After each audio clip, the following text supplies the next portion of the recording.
Welcome back to part 2 with me, Jeff and Danny. Danny, it's getting deep now because you're a paramedic. You've 20 years, 20 years that you've 18, served. mate. 18 years. Yeah. 18 years of being day to day, watching numerous deaths, all different ages.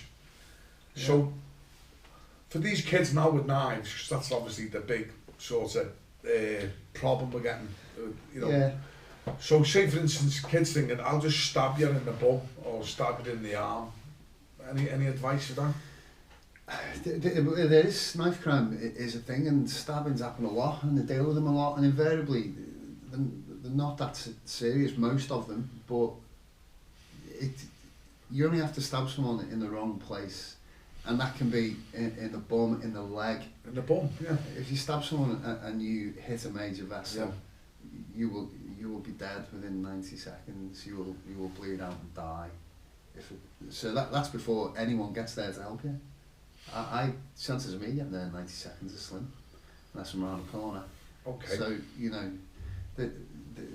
it's a thing now, isn't it? It's a status symbol for the youngsters to sort of carry knives. You know, you shouldn't do that really. You know what I mean? Back in our day, it was just you know, that was it, wasn't it? And you know, that old school. That's bad enough, but you know. Because you see like kids, I only stabbed them in the arm. That's it. Yeah. Well, and the bicep or whatever. That's it, but again, major blood vessels running under your biceps. 90 seconds, that's 90 seconds, if you go through an artery, yeah, you lose all your blood. Every pulse, just pump that blood out, you've got about 5 litres in you. Just for instance, okay, I mean this is just the first aid question, just for instance, say, any kids watching this and never happens to be in an incident where his mate's got stabbed, what would you do? Just get pressure on it. Get pressure on it straight away. On the wound? Yeah, straight away. Yeah. Straight away. Get that, try and stop that bleeding. More pressure, more pressure. We use tourniquets and give drugs and stuff to promote clotting, but you know, just get pressure on it and you know, ring, call 999, that's what you're doing.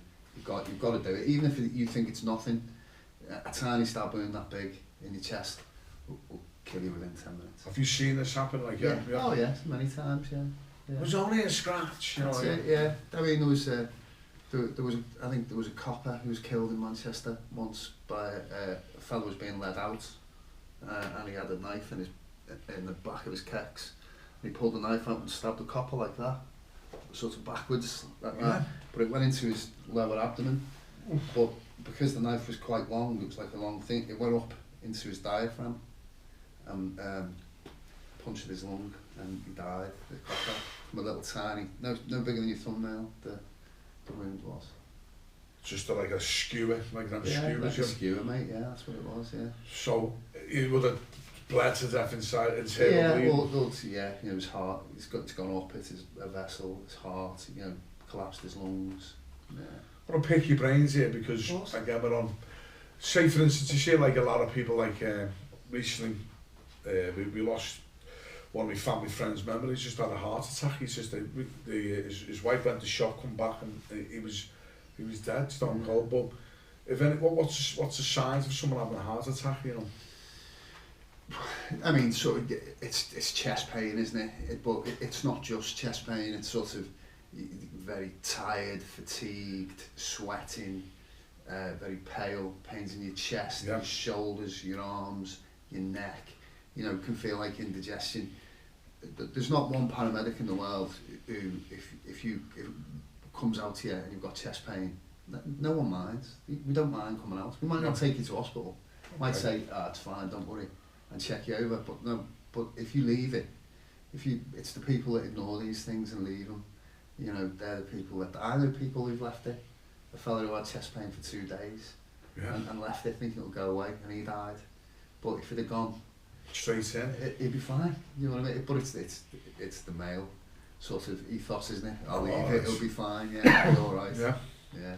Well, that's you know, that's like a big thing, you know, with looking at the symptoms and also for fellas to own up. That's I mean, we've all been there, haven't we? You know, you think this invincible thing, but you're not.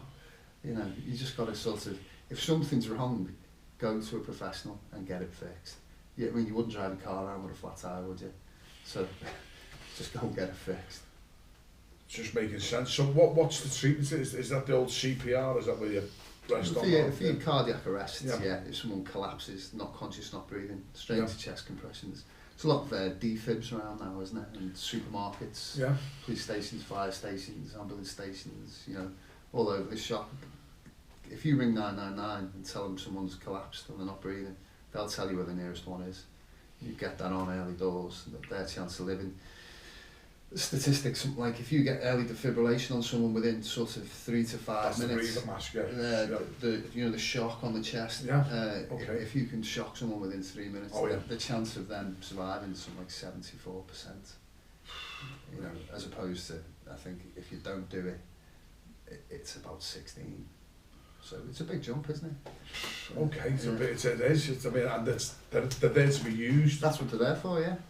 They do get vandalised, unfortunately, but you know, they're there to be used, and they save someone's life. That's it. They'll save someone's life. Simple as that. Another one we want to talk about is you driving.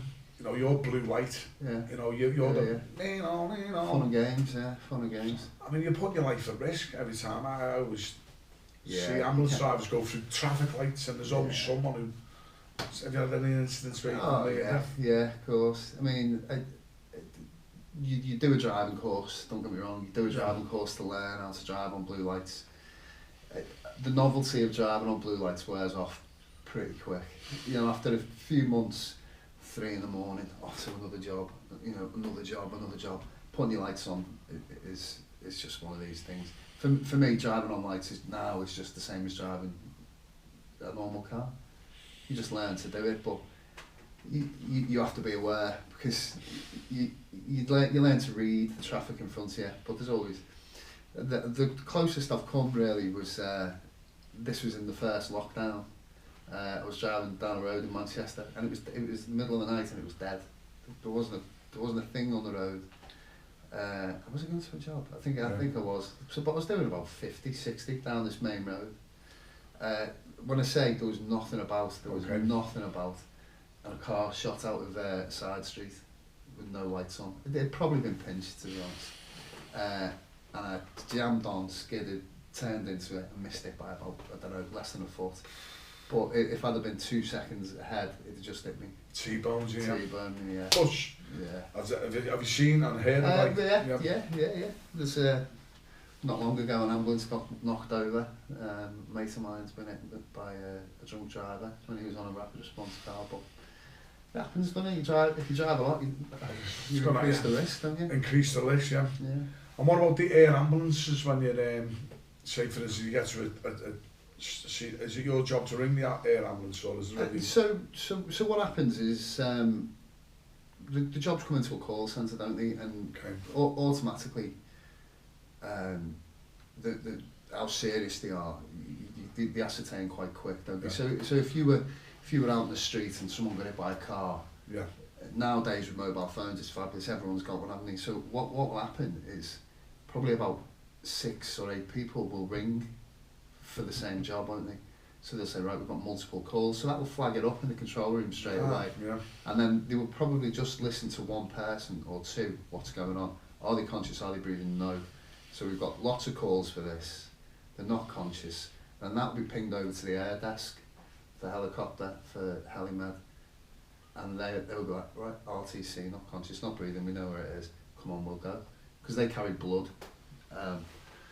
We don't carry blood in ambulances, we just carry fluid to rectify issues, but if someone's internally bleeding and injured, they need blood, don't they? Straight away, they carry doctors, anaesthetists and paramedics work on it, and they carry blood, and they can do little bits extra. Plus the speed they can get people to major trauma centres, obviously a lot quicker if you're out in the sticks. Jump what might be a 45-minute journey by road, take them probably 4 minutes.